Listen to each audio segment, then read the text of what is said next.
nosso objetivo enquanto educador, enquanto professor, é que os nossos alunos saiam lendo, escrevendo e se virando na vida, né? Então, a gente tem que... Essas habilidades de leitura e de escrita, elas não são para ficar dentro da sala de aula, elas são as habilidades que vão nortear a vida do nosso aluno. Eles vão crescer, eles vão se tornar adultos, eles vão para uma faculdade, ou eles vão ser pedreiro, mas eles vão precisar sempre da leitura e da escrita. Então, são coisas básicas, assim, que a gente despertando esse conhecimento neles, inicial, a gente ganhou aquele adulto, a gente ganhou aquele ser humano, porque ele vai conseguir se virar, vai conseguir interpretar, e com certeza vai conseguir escrever também. Então, o que eu trago hoje para a gente iniciar nossa conversa, né? Uma questão: como começar o trabalho de ensinar a produzir um texto? Porque a gente viu que... Deixa eu só aceitar a Tati aqui. Que o aluno, ele não nasce sabendo escrever, né? A aquisição da escrita é uma habilidade que vem depois da fala, né? E que precisa ser ensinada. E produzir um texto também. Não é só pedir para produzir um texto, a gente tem que ensinar essa criança a produzir um texto. Então, hoje, assim, eu trago algumas ideias, assim, de como que a literatura vê esse processo inicial, de como começar a introduzir esses conhecimentos dos nossos alunos de primeiro, segundo e terceiro ano, para que quando ele chegue lá no quinto ano, ele consiga se virar na escrita, de uma forma bem tranquila e de uma forma autônoma, que é isso que a gente quer, que a gente consiga formar leitores e escritores autônomos, que tenham essa propriedade da escrita. Né? Então, como é que a gente começa esse trabalho? Primeiro, entendendo que escrever não é um dom. Ninguém nasce com o dom de ser escritor. A gente até escuta, aquele ele escreve tão bem que tem o dom da escrita. Na verdade, ele tem o exercício da escrita. Né? Esse dom que a gente fala é o estímulo, é o exercitar. Quanto mais a gente escreve, mais apto a gente vai ter naquela habilidade. Quanto mais a gente lê, mais a gente vai escrever bem também. Né? Então, a leitura é muito importante. Despertar esse gostinho de ler é que vai fazer os nossos alunos serem bons escritores. E as crianças precisam aprender lá no primeiro, segundo, terceiro ano, que é o início desse processo, precisam que tenha um professor, um adulto, alguém que ensine eles a escrever um texto, né? Para eles entenderem que um texto não é um amontoado de palavras, que um texto não é somente frases soltas, que ele precisa ter uma conexão, que ele precisa ter ideias que vão se encaixar, que ele precisa ter um começo, um meio e um fim. Embora algumas pesquisas digam, agora a gente já eliminou essa ideia de começo, meio e fim. O aluno precisa escrever. Tem alguns autores que defendem isso. Mas eu acredito que ainda é necessário mostrar que a gente tem que ter uma ideia principal, um fechamento, né? Eu acho que esse início, essa ideia de começo, meio e fim, ela é muito importante, sim. Embora alguns estudos já pensem diferente, que o importante é escrever, não importa como. Mas a gente tem que ter uma organização, a nossa vida é uma organização, né? Nós nos organizamos, a gente pensa de uma forma organizada, então a nossa escrita também tem que ter essa organização. E aí, o que a gente entende, então? Que na educação infantil a gente vai trabalhar muito a produção oral, porque aí a gente já vai estar esquematizando essa organização no cérebro dos nossos alunos. No primeiro ano, a gente vai trabalhar bastante com a escrita de palavras e frases simples, para que eles dominem essa habilidade. No segundo ano, a gente trabalha muito com as frases com sequência, com imagens, com representações, com pequenos textos que tenham um começo, meio e fim. E se a turma for muito boa, que tenha um nível parelho, que todo mundo ande igual e que estejam bem avançados, a gente vai avançando. Quanto mais, melhor. Se lá no meu primeiro ano eu vejo que já está todo mundo lendo e escrevendo, eles já têm condições de fazerem uma historinha com começo, meio e fim, vamos incentivar. Mas a gente não pode também atropelar as sequências, né? Eles precisam dessa organização. Eles precisam primeiro escrever palavras, depois escrever frases, depois montar essas frases numa sequência, para então poder fazer um texto com começo, meio e fim. E aí lá no terceiro ano, que eles já estão mais avançadinhos, a gente vai começar a introduzir esses conhecimentos do que a gente faz no primeiro parágrafo de um texto, o que a gente faz no segundo e no terceiro parágrafo, e como é que a gente pode fechar uma história. Então, se a gente pesquisar na internet, tem várias dinâmicas e tipos de produção textual que vão nos trazer esse entendimento, assim, de como fazer um texto e de que sequência a gente dá para o nosso aluno. Mas, especialmente no ciclo de alfabetização, é muito importante que essas primeiras sequências que a gente vai propor para eles, essas ideias de produção textual, sejam de forma coletiva. Por quê? Porque lá no primeiro, no segundo e no terceiro ano, e até no quarto e no quinto, principalmente nesse retorno nosso presencial agora, que a gente sabe que a escrita foi prejudicada, ela foi uma habilidade comprometida nesse meio tempo, porque muitos não escreveram, porque muitos só preencheram folhas, e às vezes os textos, como uma colega falou no outro encontro, não, eles foram suprimidos, as atividades dos textos não chegam às vezes, né? Faz tudo, mas o texto fica para depois e nunca vem para o professor. Porque essa habilidade realmente ela exige um pouquinho mais de esforço por parte do aluno e das famílias. E às vezes as famílias também não estão com tempo, não estão com paciência de ajudar o aluno a sentar, pensar e colocar as ideias no papel. E às vezes reescrever essas ideias, que é o correto. Então, que esses primeiros formatos de texto sejam em formatos de textos coletivos. Porque no texto coletivo, o professor vai estar coletando as ideias e vai estar organizando essas ideias ali no quadro junto com seus alunos. Isso vai permitir com que o aluno enxergue a escrita, com que ele organize as ideias, e isso vai facilitar na hora que ele tiver que produzir individualmente. Então, a gente sempre, todos os estudos assim que eu li, que eu estudei, falam a mesma coisa. Primeiro, segundo e terceiro ano, as produções textuais do primeiro bimestre, do primeiro trimestre, é muito importante que elas sejam de forma coletiva. Ou, às vezes, antes da pandemia, a gente poderia pensar em pequenos grupos, né? Mas hoje a gente já pensa no coletivo, que eles não vão ter contato uns com os outros, mas que eles vão estar dando as suas ideias e o professor vai estar organizando no quadro. E deixar eles organizarem essas ideias, né? Vai escrevendo tudo que eles estão falando e depois a gente faz esse processo, então, de reescrita, de adaptação, de organização do nosso texto.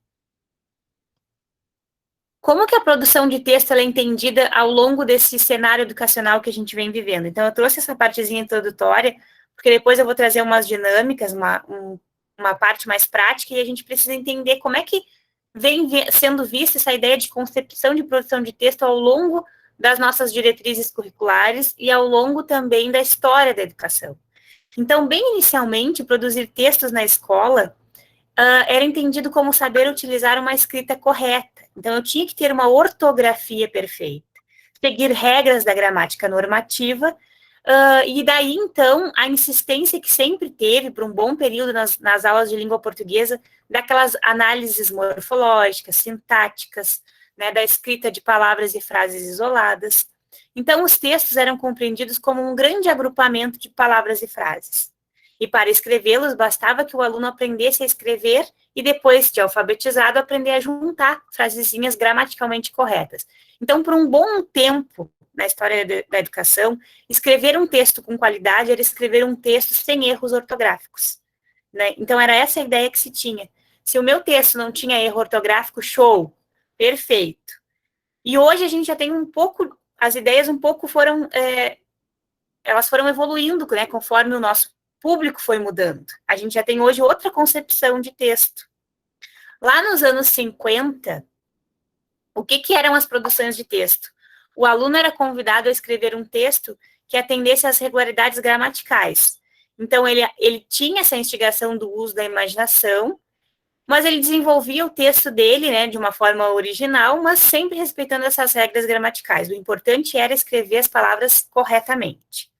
Nos anos 60 e 70, a ideia de que seria possível ensinar por meio de uma técnica de redação, então lá nos anos 60 e 70 surgiram as ideias de técnicas de redação, que se aplicariam aos mais variados tipos de texto, sendo que estes se organizavam basicamente em 3 padrões. Era narração, descrição e dissertação. Segui-los à risca garantiria ao nosso aluno uma uniformidade e clareza da mensagem, e com isso, a decodificação pelo receptor. Então, lá nos anos 60 e 70, se evoluiu um pouquinho, né? Se pensou em técnicas de redação, em padrões, né? Destacando a narração, a descrição e a dissertação, e na organização dessas ideias. Então, se evoluiu bastante. Já tirou aquela ideia do centro da gramática, da ortografia, e começou a se olhar, então, para os tipos de textos. Se viu que existem vários tipos de texto e que o aluno precisava escrever também variados tipos de texto. E aí se entrou por um bom período, nesses anos, na narração, na descrição e na dissertação. Eu lembro muito de quando eu fui alfabetizada, que a gente trabalhou praticamente, assim, o ano inteiro em cima da narração. Eu lembro porque eu tenho, assim, os meus materiais ainda, E pouco, acho que quase nada, eu posso dizer, que a gente viu de descrição, ou de dissertação, ou de algum outro tipo textual. Basicamente, eram aquelas historinhas de conto de fada, que se narrava, né, e as produções eram em cima disso daí, muito básicas ainda. Mas a gente vê ainda hoje isso também, né, que muitas vezes as nossas práticas se centram mais na narração, porque a narração tem aquela emoção, né, da história, do conto de fada, que a gente pode trazer inúmeros personagens e usa bastante a criatividade. O que a gente não pode perder é o entendimento de que não só a narração é legal, é boa, mas a gente tem que introduzir outros tipos de texto também. E aí, nos anos 80, a redação escolar começou, de fato, a ser entendida como um texto, com características interlocutivas semelhantes às dos textos que circulam fora da sala de aula. A concepção de língua como um sistema que sofre a ação histórica dos seus usuários é sensível ao contexto, e isso ganhou muita força, então, a partir dos anos 80. Então, começou-se a enxergar que fora da escola tinham textos, e que o aluno, às vezes, não entendia aquele tipo de texto que estava fora do ambiente escolar. Então, a partir disso, né, a partir desses anos 80, as teorias foram mudando, os pensadores foram enxergando outras coisas, e, graças a Deus, começaram a olhar para os tipos de texto que estavam fora da sala de aula, que ultrapassava a narração, né? Então, começou a entrar o bilhete, a carta, as placas, as imagens, então, outras coisas começaram a ganhar força. E, a partir dos anos 90, então, os gêneros textuais entram em ação, ganham espaço no contexto de sala de aula, principalmente, né, pela teoria de Bakhtin, que ele traz essa ideia dos gêneros textuais, depois o Marcuse também, que é bem atual. E aí, qual é a preocupação, então, a partir dos anos 90? A maior preocupação é o ensino dos gêneros textuais. E isso vem até hoje, né? Hoje a gente pode olhar para a BNCC e ver que ela tem todo um ensino ali de língua portuguesa e de produção de texto baseado nos diferentes gêneros textuais. Então, o foco é esse, que a gente consiga fazer com que o nosso aluno saia lá no 9º ano, conhecendo as características de vários gêneros textuais e produzindo esses textos, né? Então, é importante ele conhecer antes, ele explorar, para depois ele produzir. E dentro de tudo isso, como a gente viu no encontro de segunda-feira, existe a função social, né? Essa ideia de função social foi muito difundida com Bakhtin, na escola de Genebra, né? Que dizia, assim, que nós não devemos escrever da mesma maneira quando redigimos uma carta íntima ou uma reclamação, por exemplo. Então, o Bakhtin enxergou que a gente escreve com funções diferentes. Se eu quero escrever um bilhete para minha mãe, eu escrevo de uma forma, eu uso um tipo de linguagem. Se eu quero escrever para o prefeito, fazendo uma reclamação ou fazendo um agradecimento, eu vou escrever com outras palavras. Eu vou usar uma outra função social. Então, ganhou espaço, a partir de Bakhtin, essa ideia da função social. Então, o que a gente tem na nossa escola hoje? A produção de texto centrada nos gêneros textuais e na função social. Eu escrevo para quem, né? Eu tenho que ter para quem escrever. E a partir desse quem que eu escrevo, é que eu vou usar uma linguagem única, um vocabulário também diferente, e muitas vezes até a questão da ortografia. Porque se eu vou escrever uma mensagem no WhatsApp, muitas vezes até o corretor nos engana, e vai palavras trocadas com erros de ortografia, mas ninguém dá bola para isso, ninguém faz ai meu Deus, fulana de tal escreveu errado no WhatsApp, porque a gente sabe que isso é um tipo de gênero textual que requer uma linguagem bem informal, muitas vezes abreviada. A grande preocupação é que os nossos alunos não saiam do WhatsApp sabendo escrever também as palavras de forma correta, usando em outros tipos de gêneros textuais com a função social. Porque eles são tão acostumados nessa linguagem curta de rede social que, às vezes, eles vão lá no papel e escrevem abreviado e daquela forma que eles escrevem no WhatsApp também. Então, qual é a falha quando isso acontece? Da função social. Ele não está entendendo que lá no WhatsApp ele escreve de um jeito para uma determinada pessoa e no papel ou em outro meio eu vou escrever de uma outra forma porque eu estou me dirigindo a outra pessoa com outra função. Então, a gente tem essas duas modalidades de escrita que a gente pode explorar dentro das produções textuais. A modalidade individual e a modalidade coletiva. Relembrando, então, que nos anos iniciais, as primeiras produções é muito importante que sejam de forma coletiva, e se a gente sentir necessidade lá no sexto, no sétimo ano, que a gente percebeu que o nosso aluno ainda não escreve bem, organizado, é sempre importante investir, né, nesse tipo de produção, nessa coletiva, que a gente escreve junto e que a gente vai organizando junto as ideias. Mas não é só escrever por escrever, é escrever explicando, olha, aqui nesse primeiro parágrafo a gente vai destacar tais e tais ideias, porque a gente começa um texto assim, porque a introdução é assim, né? Então a gente tem que ir explicando por que a gente está pontuando e escrevendo daquela forma. E também, juntamente com o texto coletivo, ou depois dele, né, no trimestre seguinte, ou até no mês seguinte, começar então essas produções de texto de forma individual. Aqui eu já falei, né, que a produção de texto coletiva ela é uma aliada do professor para aperfeiçoar a produção textual. Ela mostra como que se organiza um texto, ela mostra para que ela faz com que o aluno entenda, né, qual é o pedacinho de cada texto, qual é a função de cada partezinha dentro de um texto, e mostra como que a gente estrutura a introdução, o desenvolvimento e a conclusão. E, nesse tipo de produção coletiva, a gente pode mostrar ao aluno que a linguagem oral ela é diferente da linguagem escrita. E que na hora que a gente vai escrever, a gente transforma essa linguagem oral para uma forma mais culta, para uma forma de ortografia mais correta. Então, a gente pode até usar o exemplo, né? Um aluno, por exemplo, fala, agora vamos escrever que a gente vimos um avião. Daí o professor não vai dizer, não, tá errado, não é a gente vimos um avião. Lá no quadro, o professor escreve, nós vimos um avião. E aí explica que na hora que a gente vai escrever, a gente tem um cuidado maior, a gente tem que atender às regras gramaticais. Isso daí, de uma forma bem descontraída, já vai fazendo com que ele entenda que ele fala de um jeito, mas na hora de escrever ele precisa pensar e transformar o mais correto possível essa escrita.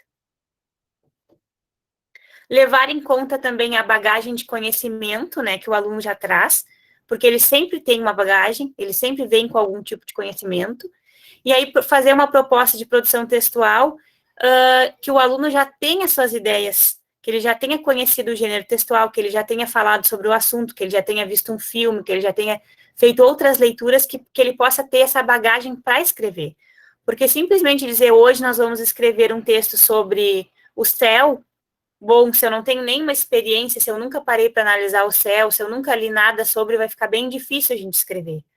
Né? A mesma coisa que chegar aqui e pedir para vocês escreverem agora sobre o planeta Marte. Vamos escrever. Às vezes, se eu não tenho um conhecimento, as ideias não surgem.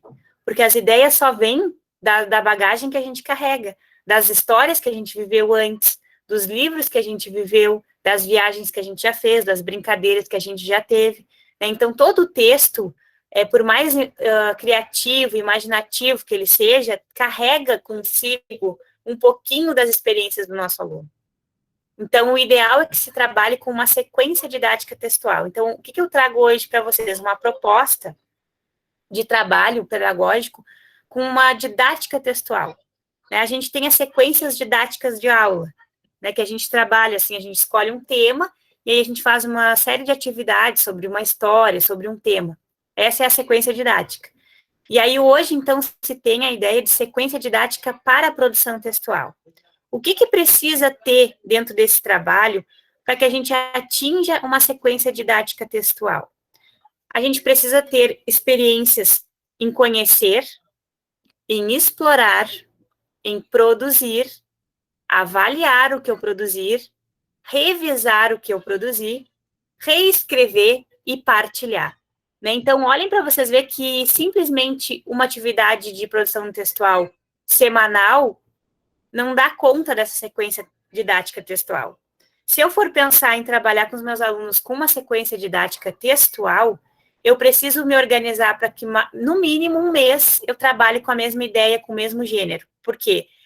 Porque primeiro eu vou oferecer textos para o meu aluno naquele gênero textual, vou fazer atividades, vamos explorar as características desse gênero. Depois, então, eu vou fazer a proposta que ele vai produzir. Então, ele produz o texto, mas não fica ali.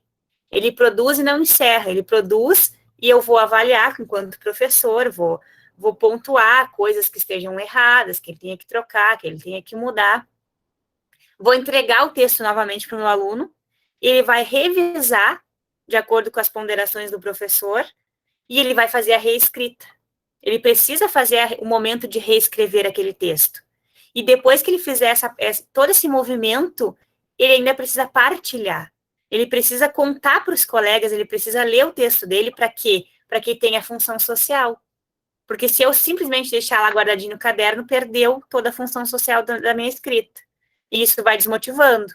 Daqui a pouco eu escrevia super bem, agora eu já escrevo 5, 6 linhas, porque vai cansando, porque eu não vejo uma motivação para a minha escrita. Então, a sequência didática textual, ela é bem interessante de trabalhar, porque ela explora exatamente todos esses campos.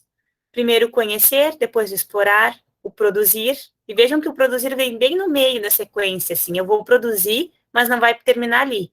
O professor avalia, eu reviso o meu texto, eu passo a limpo o meu texto, né, fazendo a reescritura, e aí depois eu vou partilhar. E a gente pode ter, claro, é muito cansativo reescrever um texto. É necessário também, sim, né, porque quando a gente mesmo como adulto, a gente vai escrever um texto, a gente muda, a gente vai lendo e vai mudando, a gente não consegue ler um texto e não mudar alguma coisa. Seja uma vírgula, mas a gente muda. Mas a gente pode criar com os nossos alunos algumas estratégias, né, por exemplo, se ele acertou todo o primeiro parágrafo, então a gente recorta o primeiro parágrafo. Vamos fazer com que o texto fique em uma folha única e que a gente não use a folha de trás, que a gente faça sempre em folhas que a gente não utilize os dois lados da folha, que a gente possa recortar e que a gente vá montando depois o texto nessa reescritura, aproveitando o que estava bom, e que ele não precise reescrever tudo, que ele vá lá, recorte, cole e siga no que está errado. São algumas estratégias que a gente pode ir pensando. Hoje a gente também pode pensar assim, bom, meu aluno, hoje a tecnologia vai fazer parte das nossas aulas. Muitos deles vão levar o celular para a escola. Não tem mais como a gente dar uma aula sem o celular. Bom, a gente não consegue, né? Porque a gente precisa atingir eles pelo Meet, por alguma forma a gente vai ter que atingir. Então, a gente pode pensar que essa reescrita seja, por exemplo, digitar o texto. Ele já escreveu à mão, eu avaliei. Agora, na hora que ele vai reescrever, ele pode digitar. Então, é outra estratégia que a gente pode usar. Ele pode escrever um e-mail para alguém, pode digitar no Word, pode fazer um Padlet, que é um recurso que tem na internet que é muito bacana de fazer texto, que é um programinha, assim, que a gente só se cadastra como Facebook, e aí a gente pode ir escrevendo os nossos textos lá. Vamos explorar o Canva, né? Então, de repente, agora a gente vai escrever o nosso texto lá no Canva. São ideias que ele possa estar reescrevendo de uma forma mais lúdica, que não vai cansar tanto. E pensando também que essa reescrita não vai ser numa semana, na mesma semana que ele fez a primeira produção. Isso vai ter todo um processo que eu vou ter que avaliar, revisar, e ele, então, vai reescrever. E aí, então, é bem como eu falei, né? Uma sequência didática textual não pode ser para uma semana. Eu não consigo dar uma técnica de produção textual uma vez por semana pensando nessa sequência. Eu vou ter que trabalhar com a mesma técnica de produção textual no mínimo por 15 dias. E até um mês, dependendo do número de alunos e do jeito que está essa escrita. Né? Então, a produção textual ela não pode ser baseada em uma atividade única que se inicia e termina no mesmo dia, que é o que a gente vê muito, né? Da técnica de produção textual, às vezes é uma rica de uma técnica de produção textual, mas termina ali. O aluno escreve, o professor enche de risquinho no que está errado e fica por ali. Né? Então, a ideia da sequência textual é diferente. Ele escreve, o professor faz as correções, mas ele reescreve e ainda partilha. Seja com a mãe, seja com o pai, seja com os colegas, seja por um vídeo, ou seja por uma gravação no WhatsApp, mas ele partilha. E aí, então, a gente pensa que a produção textual, para o aluno aprender a escrever um texto, esse aprendizado vai ser em forma de espiral, como já dizia o Piaget. Primeiro, ele vai ter a aproximação do que é o gênero textual, conhecer as características, depois ele vai se aprofundar no assunto para que ele tenha o que escrever, e depois que a gente corrige, faz todo aquele processo, ainda tem a manutenção do meu texto. Eu preciso corrigi-lo, preciso reescrevê-lo para que ele fique, então, num nível bom, que eu entenda, que eu organize e que esteja tudo certo. Muitas vezes o texto do aluno é corrigido somente pelo professor. Às vezes a gente pode propor que os próprios colegas corrijam esse texto. Hoje fica um pouquinho mais difícil, porque a gente não pode manter contato, não pode trocar material, mas de repente eu posso projetar os textos em uma tela e a gente ir corrigindo todo mundo junto, tendo outras ideias que não fique tão cansativo também para o professor. Porque se eu tenho de sexto ao nono ano, dou aula de sexto ao nono, eu tenho 100 alunos no mínimo, e eu tenho que fazer essa correção para todos os meus alunos, fica um processo bem árduo para o professor. Então, existem algumas estratégias que a gente pode ir fazendo para ter essa correção com sucesso, para que possa devolver para o aluno e ele faça a reescritura do texto. E aí eu trago aqui uma ideia que vocês podem, se gostarem, podem estar aproveitando com as turminhas de vocês, que é uma tabela de produção, que é uma parte, assim, que a gente vai deixar em destaque na nossa sala de aula, que a gente pode fazer no computador, se a gente preferir, apresentar para eles no slide, ou pode fazer um cartaz, assim, que fique distante, que eles não vão ficar tocando, que apresenta todos os tipos de texto que a gente já trabalhou durante o trimestre, durante o bimestre, ou durante um semestre, a gente vai expondo. Então, a gente tem as categorias de título, gênero, características, finalidade, onde encontramos e o título da minha produção. Então, aqui no título, a gente vai, por exemplo, a gente entrega um texto para o aluno, a gente vai fazer aquele exercício de produção de leitura e interpretação. Então, a gente entregou um texto que tinha o título como bolo de chocolate. Então, o título é bolo de chocolate. Isso aqui a gente preenche junto com os nossos alunos. Qual é o gênero desse texto? Ah, é receita, tá. Então, a gente vai escrever receita. Quais são as características que uma receita precisa ter? Aí a gente analisa, a gente para, de repente a gente pode levar mais de uma receita. Vamos analisar juntos e descobrir juntos quais são as características que toda receita tem. Se eu pegar uma receita aqui, ou uma receita americana, vai ter esses passos, vai ter essas características. Então, a gente vai nomeando. Ah, tem um título, tem ingredientes, tem modo de preparo, tem dicas, os verbos são no imperativo, a linguagem é clara, direta e objetiva. Claro que essas duas últimas características, de verbos no imperativo, linguagem clara, direta e objetiva, para os anos iniciais a gente não vai dizer assim, mas para os anos finais a gente já pode usar assim. Os verbos são no imperativo, então eles já têm que saber o que é imperativo.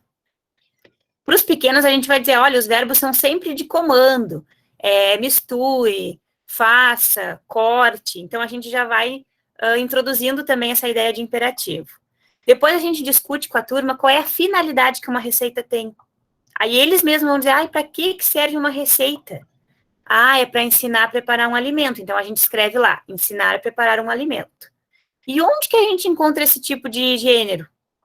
Aí a primeira coisa que eles vão dizer é internet, porque hoje tudo a gente encontra na internet. Mas além da internet, onde mais? A gente pode ter em livros, em cadernos de receitas, nas próprias embalagens dos alimentos, às vezes trazem receitas, e aí a gente vai construindo essa tabela. E aí lá quando o aluno produziu, quando ele chegou na hora de produzir uma receita, que a gente já fez todo esse trajeto aqui, que a gente já trabalhou um texto, a gente já explorou as características do gênero, já entendeu para que serve uma receita, onde que a gente pode encontrar uma receita, então chegou a hora de produzir. Aí eles vão produzir as suas redações, e a gente vai nomear aqui, se a gente tem 20, 30 alunos, vamos colocar os 20 e 30 títulos. Ou a gente pode suprimir essa coluna. Se a gente tiver muitas turmas e muitos alunos e a gente não quiser colocar redação por redação deles, a gente tira fora e fica só até aqui, onde encontramos. Mas eu gosto muito dessa etapa porque valoriza eles, porque eles se sentem escritores. Ah, o meu texto está lá na tabela da professora. Eu também sou escritor. Então, isso aqui dá um up, assim, eles se motivam bastante com essa coluna aqui. E aí, assim, a gente vai fazendo. Trabalhou outro gênero, vai completando aqui. Assim, quando a gente chega lá no final do trimestre, por exemplo, a gente pode fazer uma retomada, a gente pode parar e ter uma aula só de análise da nossa tabela de produção. E aí a gente retoma todos os tipos de gêneros que a gente viu e que a gente conseguiu produzir. E fica tudo registrado ali. Dá uma segurança no trabalho do professor e também dá um respaldo para o aluno que na hora que ele esqueceu a característica, a finalidade de tal gênero, ele tem onde olhar. Essa tabela, então, é uma ideia bem interessante, assim, eu já usei nas minhas aulas com o 5º ano, e foi muito, muito produtivo mesmo. Na época, assim, a gente podia ter cartazes na sala, né, hoje a gente já não vai poder, mas distante do aluno a gente consegue fazer. Ou faz, como eu falei, faz por tela, né, faz no notebook e vai imprimindo, ou eles vão fazendo. A gente tem que achar alguma estratégia, mas que dá certo, dá muito certo porque eles ficam, assim, organizados e eles ficam com a clareza para que serve cada gênero textual. Então, na hora que eles vão produzir, é muito mais fácil, porque eles já sabem que uma receita vai ter que ter essas características aqui. Então, eles vão seguir isso aqui e o texto vai ficar bem organizado e vai ser muito mais fácil deles produzirem também. Alguém já conhecia essa ideia de tabela de produção?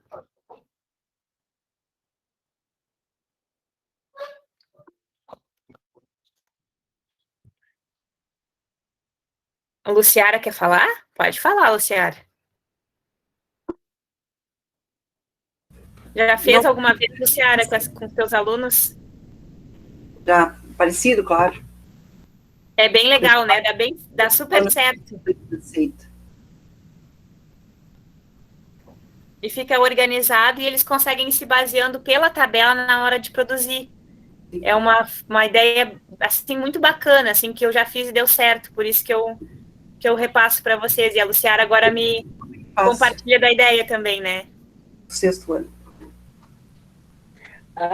Assim, ó, eu fiquei analisando agora e a gente pode fazer tipo um livrinho para eles terem para manusear quando forem fazer alguma produção, cada um tem o seu, com certeza. Preenche, e aí, no caso, a gente não precisa expor para o grande grupo. Verdade. Pode fazer de forma individual agora durante o retorno, né? Que eles têm que ter cada um o seu material. E eles podem ter esse livrinho sempre perto, né? É um guia. Vai produzir um texto, acha o livrinho ali, vê o que a gente já trabalhou, como é que a gente faz. E aí se torna mais prazeroso para a criança e para o adolescente também fazer essas construções. E aí, então, hoje eu trago algumas dicas, assim, para ensinar alunos a partir do 6º ano a escreverem as partes essenciais de um texto. Então, pensando que um texto, que um gênero textual, ele vai ter um título, uma introdução, um desenvolvimento da ideia e uma conclusão. Como é que vocês ensinam para os alunos de vocês, para o aluno, que o texto tem que ter esses momentos?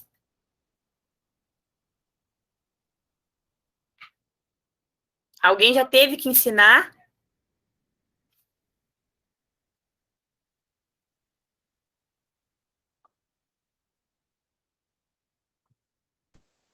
Claro, praticamente todas as turmas.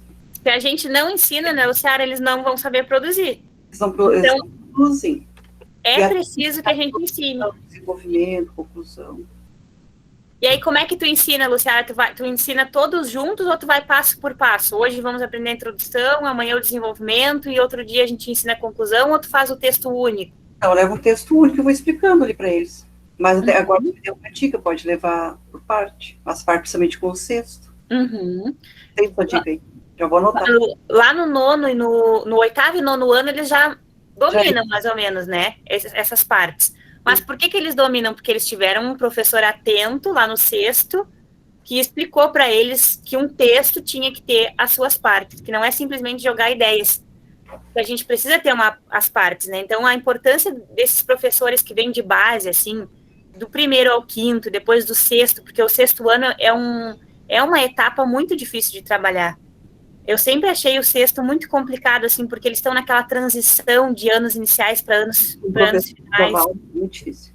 É muito difícil o 6º ano, assim, é uma das etapas mais difíceis e desafiadoras, porque eles estão entrando na adolescência, porque eles estão nessa transição de um professor só, às vezes tem 2, mas aí depois no 6º eles já têm 6, 7, 8 professores, e eles são desorganizados até com a questão dos cadernos. Eu já tive alunos no 6º ano que não conseguiam se organizar, que era um caderno para cada matéria, fazia uma confusão, então tem que começar do básico com eles. E isso é uma realidade que a gente tem. Então, uma das dicas é a gente ensinar parte por parte. O título é barbada, né? Eles sabem. Mas também ensinar que o título não pode ser algo aleatório. O título ele tem que ter relação com o desenvolvimento mais importante do meu texto. Então, se eu vou falar sobre a chuva, o meu título tem que ter alguma coisa de relação com a chuva, né? Não simplesmente jogar ali uma frase aleatória, uma palavra, também não é um título. A introdução. A dica que eu trago hoje é a seguinte. Vou pegar a introdução, mas dá para fazer com o desenvolvimento e com a conclusão a mesma ideia, né?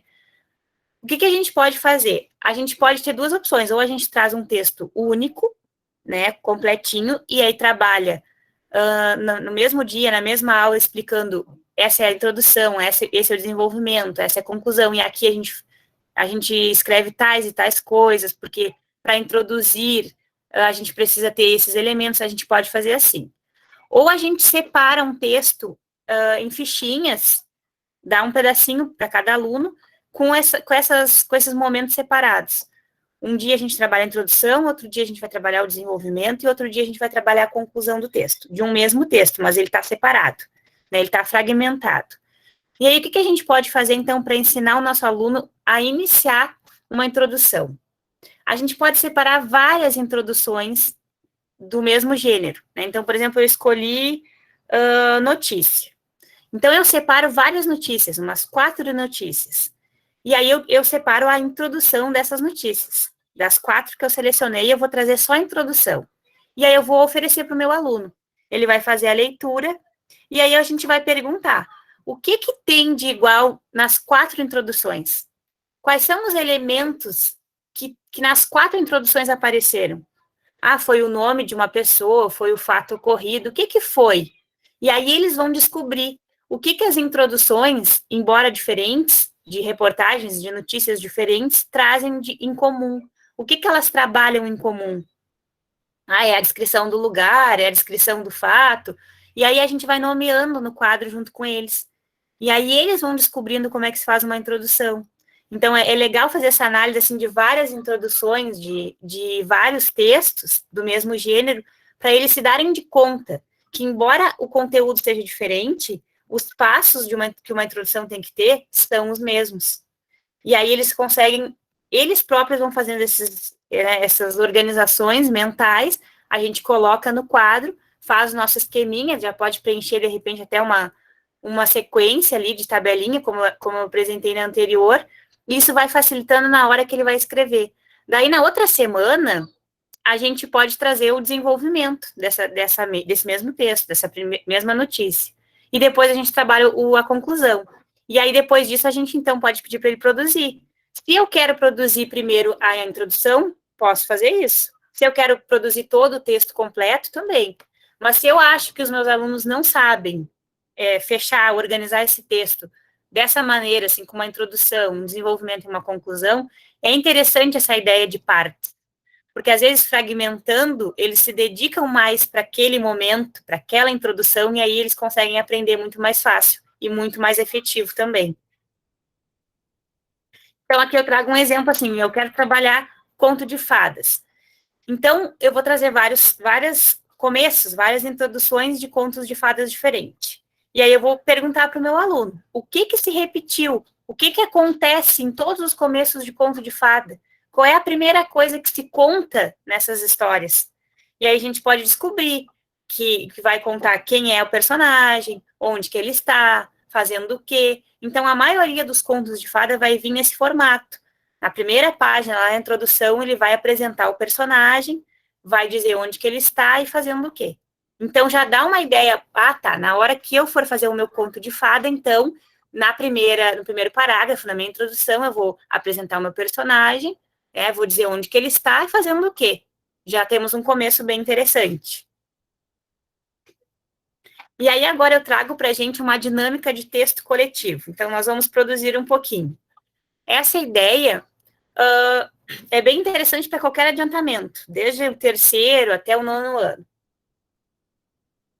A gente vai fazer uma produção textual agora coletiva, só que não vamos escrever, nós vamos fazer ela de forma oral. Então, eu vou precisar da colaboração de todos vocês, né? Então, quem quiser participar, já vai abrindo seus microfones, já vai colocando os pensamentos a mil, que vocês são altamente criativos. Então, qual é a ideia? Primeiro, a gente vai elencar aqui quem são os personagens da nossa história. Digam aí, quem é que vocês querem de personagem?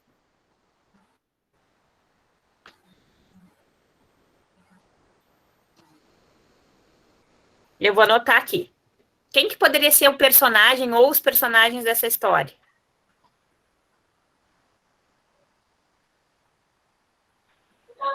Saci Pererê. Saci. Tem mais? Só ele ou vai ter mais alguém?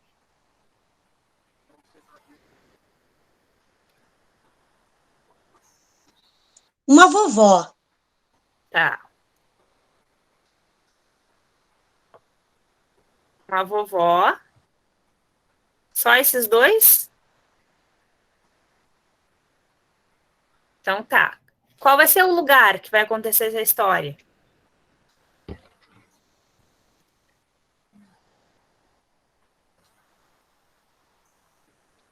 Numa fazenda.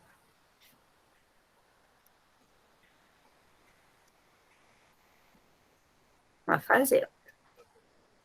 O que fazia o Saci Pererê e a vovó?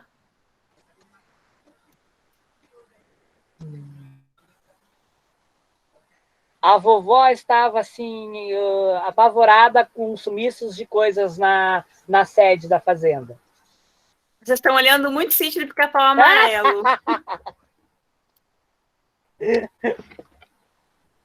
Para tu ver que as bagagens, né, elas contribuem nas construções, né? Todas as nossas bagagens são os nossos textos. A gente sempre reproduz o que a gente vive, conhece. E o Saci? O que o Saci estava fazendo?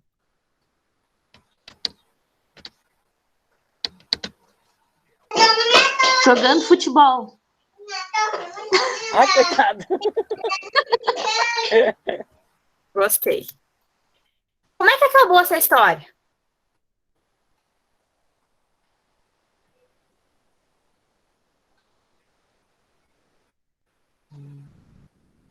Não entendi, Tamires. Como que acabou essa história? Era o Saci e a vovó numa fazenda, a vovó apavorada com sumiço de coisas, o Saci jogando futebol e pensando no final, como é que poderia terminar? A vovó criou como é que a gente diz? Quando ela é a maior fã da pessoa, o fã-clube do Saci. Fã-clube. Porque ele ficou um ótimo jogador.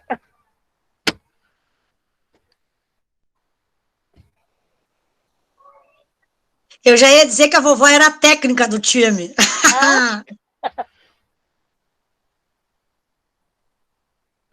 E para quem que a gente vai contar essa história? Qual é o nosso público? Nosso público-alvo?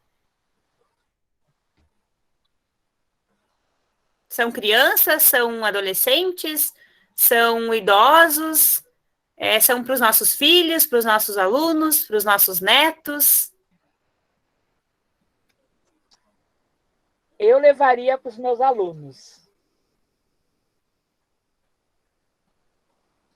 Todo mundo concorda? Eu acho que para as crianças, né, no contexto de alunos, só que não sei, eu já pegaria ali o público menor. Os alunos de anos iniciais, de repente. Isso, eu daria o foco ali para as séries iniciais. Tá, então os nossos alunos são os dos anos iniciais. E pré, né? Pré também gosta desse mundo, assim. O pré tá incrível. Eu levaria para os meus, mostrando que, assim, que não há limite que não possa ser superado. Já trabalhando para os meus com deficiências, né? Que ali mostra o Saci, com uma deficiência física, se tornou um jogador.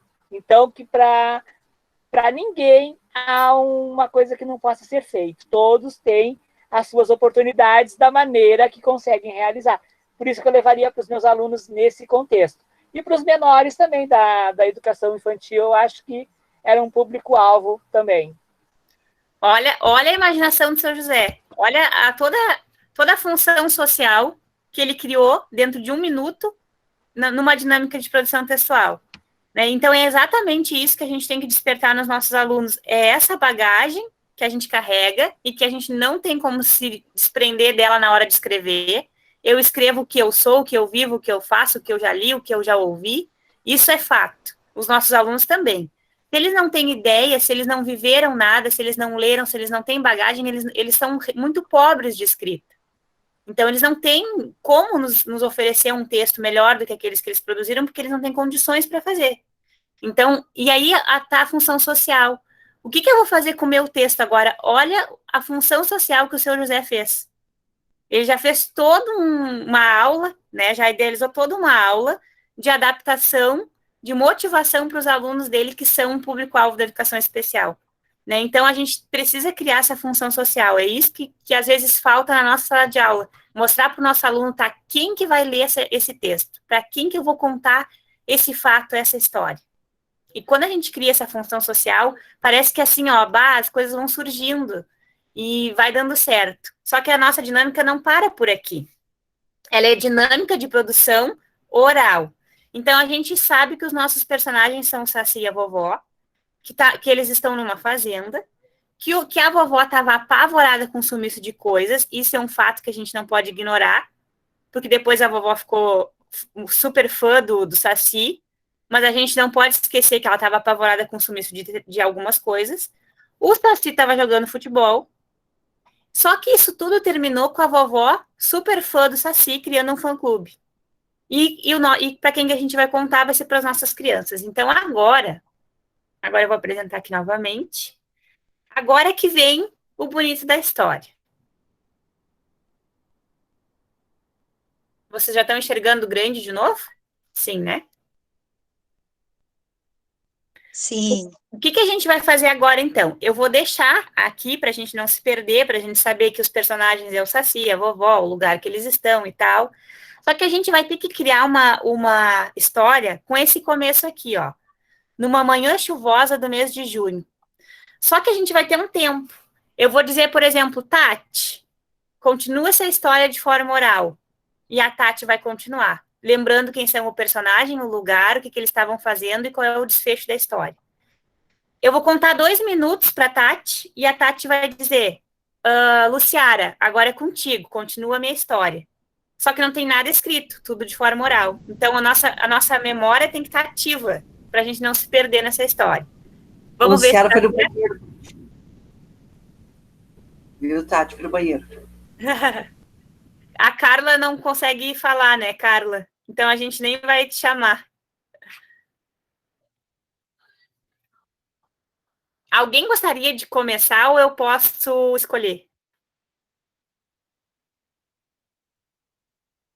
Ninguém?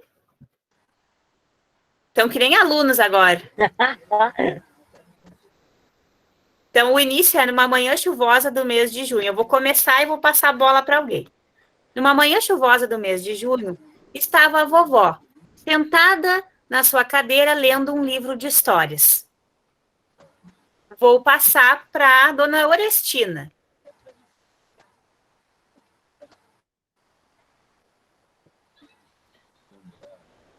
Todo mundo sumiu.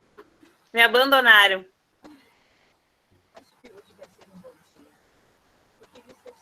Vou passar para a Daniele, então.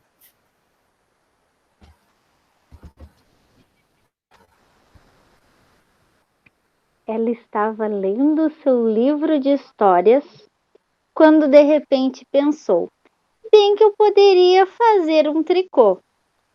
Mas foi procurar a sua sacola com agulhas e linhas, mas não achou. E agora, onde será que coloquei? Para quem tu passa, Dani? Pode ser para o seu José. Nesse momento, a vovó lembrou que havia escutado barulhos diferentes no sítio, na fazenda, e lembrou do Saci Pererê. Foi este danado que escondeu as minhas lãs e agulhas. Mas se eu pegar ele... Mas eu fiquei pensando, o que será que ele quer com um novelo de lã? Passo para a Tati. E não é que o danado pegou o meu novelo de lã e estava no campo, ao lado da nossa casa, juntando uma galerinha para jogar futebol? Fiquei tão apavorada que não conseguia nem correr, minhas pernas se enredavam uma na outra. E o meu novelo de lã, pobrezinho, já estava indo de um lado para o outro dentro do campo. Pura carrapicho. E eu passo agora para a Luciara. Ah, não, Tati, eu acho que eu me perdi aqui. Eu entendi que cada um ia falar alguma coisa, tipo personagem, lugar, e não foi, né? Não, a gente está criando uma história em conjunto. Aí agora eu vou concluir. Ué, se tu já quer Agora concluir. criar um fã-clube. A Tati terminou na galerinha lá, juntando uma galerinha para jogar futebol. E o novelo já estava assim, ó, no campo. Pura carrapicho. Ai, o que eu vou concluir? Eu acho que eu me perdi nisso aqui. Eu acho que agora o pessoal do futebol... Pode criar outra coisa, Luciara, se tu quiser. Observando da janela da casa da fazenda, o Saci jogando futebol com uma perna só, mas de bengala, também não entendi muito bem. E viu que os amigos estavam juntos, criou um fã-clube com o nome de Saci Pererê. Ai, eu tô bem perdida aqui. Passa para alguém, passa a bola. Eu não consigo, eu não enxergo quase nada, gente. Eu só enxergo aqui essa tela e a Thaís. Tu pode passar para alguém, Luciara, quer passar para... Alguém, vou passar para a Tati, ela passa para alguém que eu não estou vendo ninguém. Gurias, meu computador tá indo pro concerto. Tati, escolhe outra pessoa. Por favor, Tati. O problema é que eu não enxergo ninguém aqui. Então eu vou escolher. Pode ser? Sim, porque eu tô no celular, eu não tô conseguindo, tô só enxergando a Luciara e o seu José agora. Lourdes, contigo. Tá, eu tenho que continuar agora da vovó com o seu fã-clube ou já posso pegar e falar das crianças alunas? Tu que sabe. Ai, vamos ver o que eu vou falar, então. Ela criou um fã-clube do Saci igual ao do Inter, porque o pessoal do Inter também adora o Saci. Então, todo mundo teria que ficar com a camiseta depois igual o pessoal que é colorado. E ela ficou bem feliz, porque era o time dela do coração. Pode ser? Olha as bagagens pessoais aí.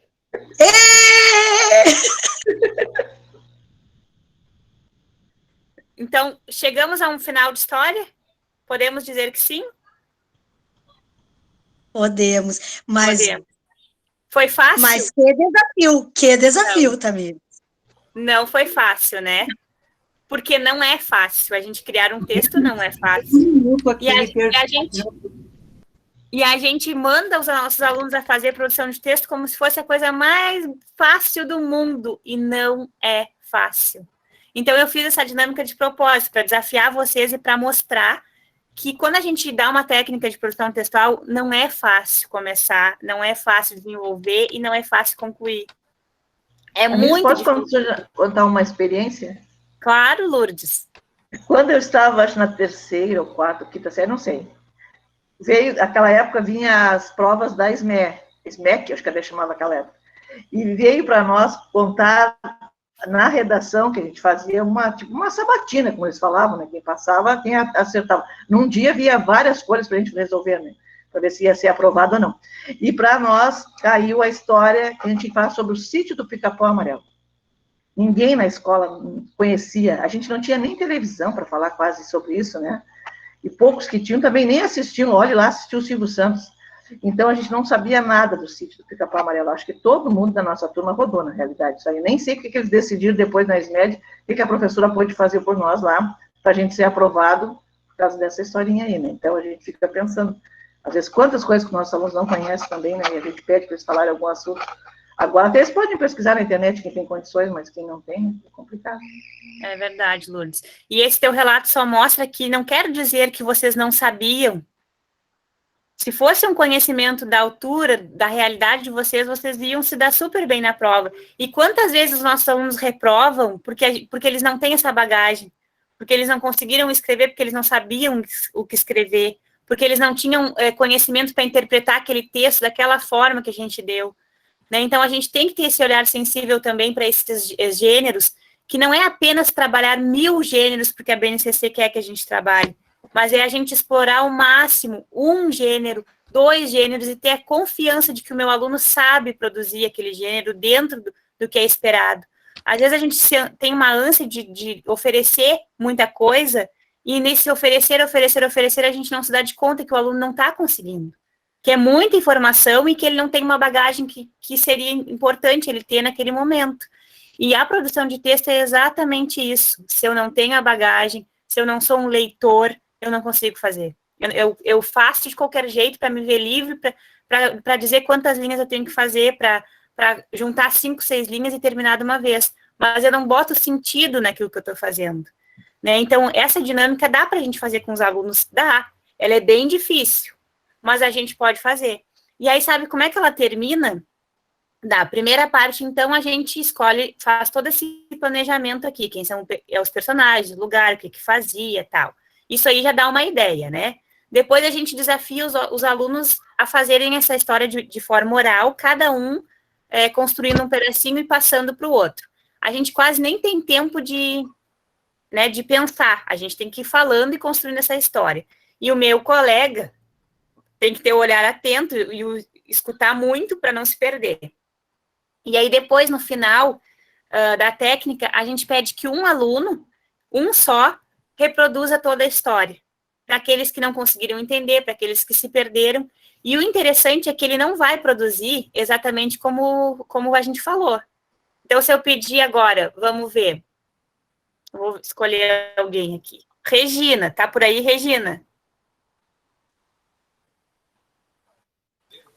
Tô, tá me ouvindo? Tô. Consegue contar para nós toda a história que foi relatada pelos colegas? Toda não, algumas coisas sim. Tá, então manda brasa.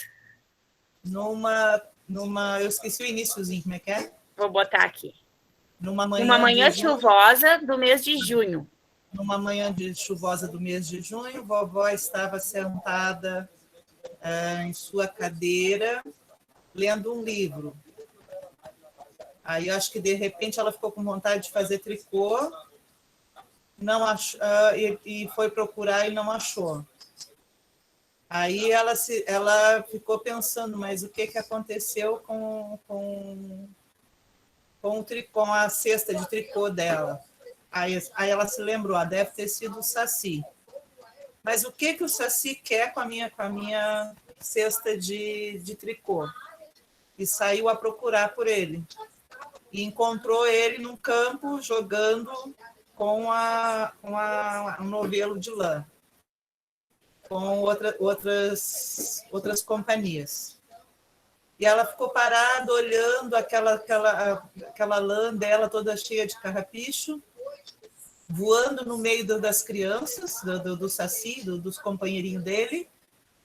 E aí ela percebeu... acho que eu já estou inventando. Aí ela viu, assim, admirada a agilidade dele, né, jogando, e ficou muito feliz de ver a utilidade do novelo dela naquele contexto. E a criançada... E aí acho que ela fez um fã-clube para o Saci, alguma coisa nesse sentido. Ótimo, Regina. Vocês conseguiram ver que, enquanto a Regina relatava, ela acrescentou coisas, ela falou outras coisas de formas diferentes e falou as mesmas coisas com outras palavras também.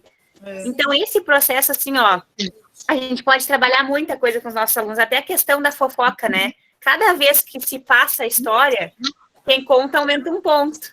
A gente não consegue relatar exatamente o que a gente viu ou o que a gente escutou. A gente sempre vai falar de uma forma diferente, aumentando alguma coisa ou diminuindo outras informações.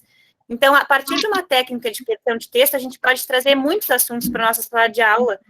E isso daí, aí o que então, a gente teria 4 momentos, né? Primeiro, a gente construiria ali os personagens e tal, depois faria a parte oral, escolheria um aluno para fazer essa contagem novamente, para reportar todos ao fechamento da história, que foi o que a Regina fez, e fez muito bem. E depois, no final, então, a gente pediria para o aluno escrever. Então, agora nós vamos escrever essa história, e já vai sair diferente na escrita, porque aí eles já vão colocar outros recursos linguísticos, outra criatividade, mas o foco, o fio da narrativa vai ser o mesmo. O que a gente tem de fio da narrativa, né? A vovó estava ali, a manhã chuvosa sumiu, vocês perceberam? Que ninguém mais foi em chuva, porque eles já estavam jogando futebol com vários amigos e chuva não existia. Então, aquilo ali não foi importante. Não foi importante para nenhum de vocês. Esse dado aí, os alunos provavelmente não vão manter na escrita. O que foi importante? Que ela estava ali, sentadinha, lendo uma história, teve vontade de fazer um tricô, quando foi procurar a cesta do tricô, não achou.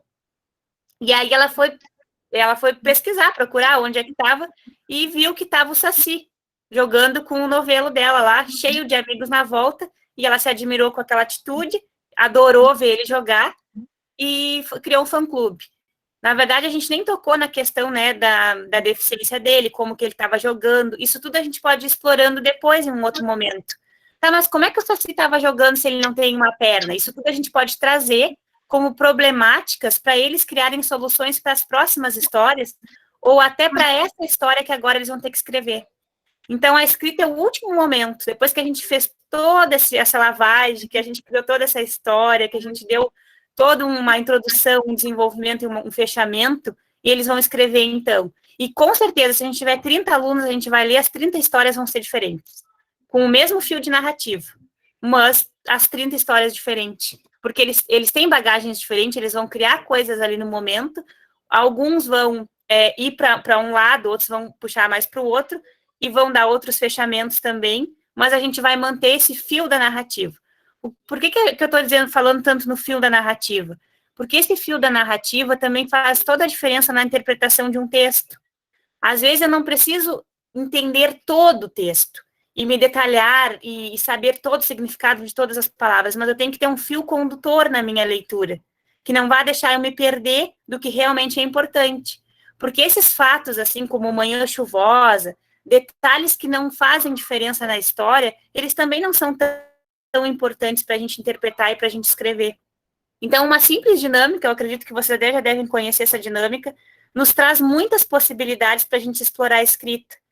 Né? Então, o que a gente faria, então, depois? Eles iriam escrever, cada um a sua, o professor iria olhar essas redações, iria corrigir, iria entregar de volta para o seu aluno, eles iriam reescrever, e depois iriam apresentar para os seus colegas a produção de cada um, para verem que foi completamente diferente, ou pelo menos em determinados momentos ficaram diferentes uns dos outros. Isso não dá para fazer em uma semana, em um dia, né? Por isso que a gente tem a ideia da sequência didática de produção textual. Eu posso explorar uma mesma sequência durante um mês, porque cada semana eu iria fazer uma dessas etapas.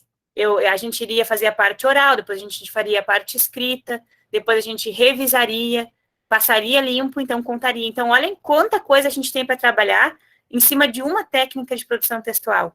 E às vezes a gente tem uma ânsia em dar várias técnicas, sendo que a gente pode explorar e fazer um rico de um trabalho numa sequência de uma mesma técnica de produção textual.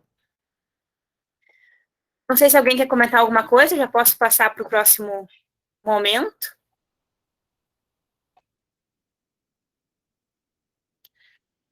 Então, assim, na literatura da... Alguém ligou o microfone? Não enxergo vocês. A gente usa muito os telefones sem fios, aqueles, sabe? Aquilo é bem gostoso, assim, as crianças gostam de brincar de telefone sem fio. E aí, dona Orestina, depois que eles brincam no telefone sem fio, a gente pode propor que eles escrevam, né? O que então saiu? E o que era de verdade? Qual foi a primeira frase, qual foi a última? Vamos escrever? Então, assim, a gente pode explorar a escrita de muitas formas, através de uma brincadeira, através de um contato mais lúdico, né? Claro, hoje vai ficar bem difícil eles fazerem o telefone sem fio, porque eles não vão poder chegar perto uns dos outros, né? Mas é uma rica de uma ideia que a gente pode transformar em escrita. Então, assim, a escrita, na verdade, ela está sempre aliada, né, a tudo que a gente vai propor. Muito legal, dona Orestina. E aquilo ali, no caso, assim, agora não tem como, né, mas na época a gente usava muito para por exemplo, assim, quando eles iam buscar algum material lá com o diretor, na época, né, aí para eles, assim, ó, a professora mandou pedir tal coisa, porque muitas vezes tu mandava o aluno, aí o aluno chegava lá e aí o diretor mandava o que a professora tinha mandado pedir. Aí ele ficava assim, e esqueci, sabe? Então, aquilo era uma maneira de trabalhar, assim, para não se esquecerem, né? A memória, né? A memória, isso mesmo, dá para fazer um monte de coisas, assim. A memória de curto prazo que a gente precisa desenvolver nas nossas crianças, porque exatamente, às vezes a gente fala uma coisa e pergunta, eles já não sabem mais, esqueceram. Né? Então, isso é muito importante. Parece simples, né, dona Orestina, mas não é. É muito importante para eles poderem ir se organizando desde pequenininhos. Desde pequenos, isso mesmo. E aí, então, a gente tem alguns fundamentos da escrita, né? Que é aprender a escrever. O primeiro deles, né? Aprender a escrever se aprende como? Escrevendo. Então, a gente tem que explorar a escrita, tem que proporcionar muitas formas de escrita. Escrita de palavras, depois escrita de frases, depois contextualização dessas frases, pequenos textinhos, a gente tem que assim, explorar muitas formas de escrita. A leitura é importante, é muito importante, mas eles também têm que saber se expressar de forma escrita, porque a escrita é uma forma de se comunicar. A gente se comunica através de um texto.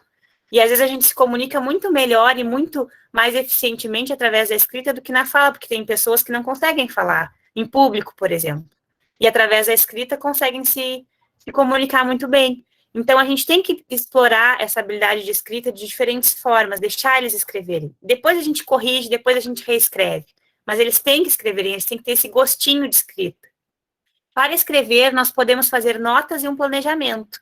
Né? Então, lá no 6º, 7º ano, a gente pode fazer essa organização nos nossos textos. Essa organização que a gente fez no início, de personagem, lugar, o que fazia, eles podem fazer antes de produzir alguma coisa. E vai dando um norte, fica mais fácil deles irem encadeando as ideias. Pensar também que toda escrita tem um propósito. O propósito é, eu escrevo para quem, o que eu quero dizer. Então, não é simplesmente escrever para montar uma historinha. Eu estou fazendo a minha historinha porque eu vou contar ela para alguém. E quem é esse alguém? Então, a gente tem que ter esse ânimo, esse incentivo. Alguém vai ler o que eu estou escrevendo. Considerar sempre quem é o destinatário da escrita. À medida que se escreve, também pode se modificar. Então, eu posso escrever e não gostar. Então, eu tenho toda a liberdade de apagar, de modificar. O texto, ele não é para ser estático. O texto, ele tem que ir mudando. Conforme eu vou lendo, eu posso acrescentando, eu posso tirando. E isso é que vai levando à fluência da escrita. E pensar também quais os efeitos que eu quero produzir com o meu texto. Eu quero que quem leia o meu texto sinta humor, medo, alegria, tristeza, felicidade, raiva. O que o meu texto vai transmitir para essa pessoa que vai ler? E submeter a minha escrita sempre ao olhar do outro. Quando a gente escreve já pensando que alguém vai olhar, a gente já escreve melhor, já escreve com mais cuidado, já usa, assim, até as palavras de forma mais correta. Então, é sempre importante a gente dizer, nós vamos escrever para quem? Alguém tem que receber esse texto para olhar, para escutar, para ver, para ler. E aí vou trazer, assim, um aspecto da produção textual que eu gosto muito de trabalhar, principalmente nos anos finais, que é a intertextualidade. Então, o que seria a intertextualidade? É a presença textual de elementos semânticos ou formais que se referem a outros textos produzidos anteriormente. Ela pode se manifestar de modo explícito, permitindo que o leitor identifique a presença de outros textos, ou de modo implícito, sendo identificada somente por quem já conhece a referência do texto. Então, o que é esse intertexto? É quando eu escrevo um texto baseado em outro texto que já existe, e que quando a pessoa escuta, ouve ou lê, ela identifica aquele texto que já existe naquele sentido. Só que eu não estou copiando aquele texto, não é um plágio. Eu estou modificando, eu estou usando apenas recursos linguísticos que remetem àquele texto. Um exemplo muito legal são as paródias. Quando a gente pega uma música e faz uma paródia e mantém a melodia, ou mantém o refrão, ou pedaços essenciais da música, a gente está fazendo uma produção de texto que se chama intertextualidade. Quando alguém escutar a minha paródia ou ler a minha paródia, vai se lembrar daquele texto inicial, daquela música pioneira lá. Então, é muito interessante trabalhar o intertexto com os alunos, porque eles adoram fazer.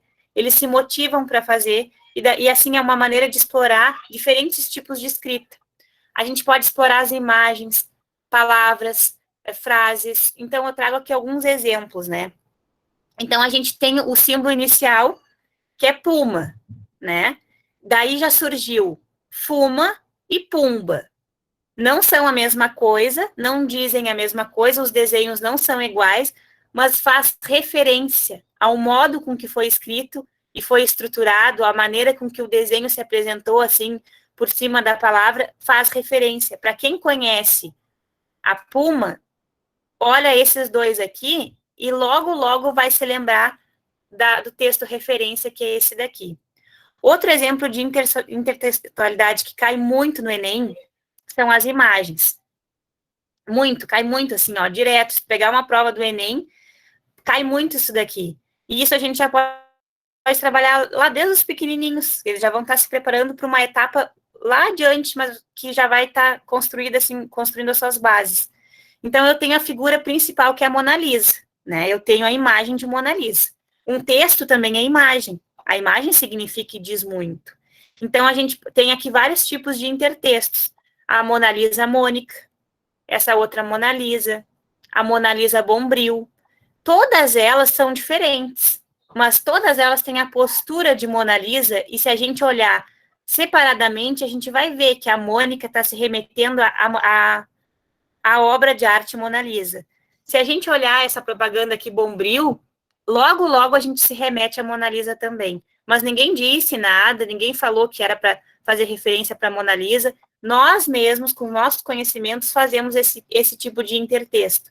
E o que o nosso aluno poderia fazer aqui? Identificar essa intertextualidade, ver quais são os tipos de... Qual é a presença que se mantém, né, que é essa postura que ela faz aqui, né, de braços e postura de cabeça, assim, né, que é única dela, que todos tentam imitar.